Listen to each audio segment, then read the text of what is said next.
அதுதான் நாங்களும் சொன்னோம். திமுக மாதிரி ஒரு கேடு கட்ட கட்சி கிடையாது அப்படின்னு 2019 சொன்னோம். ஆனா நீங்க ஆதரவு. இன்னைக்கு விஜய் சொல்றாரு தீய சக்தி தூய சக்தி. இப்ப பாருங்க அதே ஒரே பராசக்தி போய் சேர்ந்து வர அடுத்து நடக்கும். நான் விளையாட்டுக்கு சொல்லல. இந்த ஒரு மாற்று அரசியலை உடைப்பதற்காகவே இளைஞர்கள் வாக்க படை பார்க்கறதுக்கு அரசியலுக்கு என்ன காசு. இன்னைக்கு நண்பர்கள் பேசி போனால ஒரு சாதிக்கு ஒருத்தர் உண்டாகும் ஒரு ஆளா இருக்கா, ஒரு சாதிக்கு ஒரு தலைவரா, ஒரு சாதிக்கு 4 தலைவர் இருக்க. ஏன் வந்திருக்காங்க நினைக்கிறீங்க?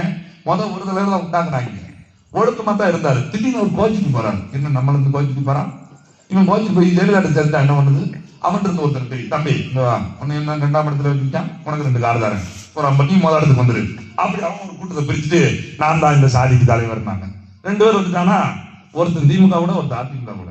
அடுத்த தடவை இவன் அதிமுக திமுக போயிருவான், திமுக வந்து அதிமுக வந்துருவான். இவங்க நம்ம அப்படி இப்படி எல்லா சாதிக்கும் வெறும் ஜாதியம் மட்டும் இல்ல உறவுகளே.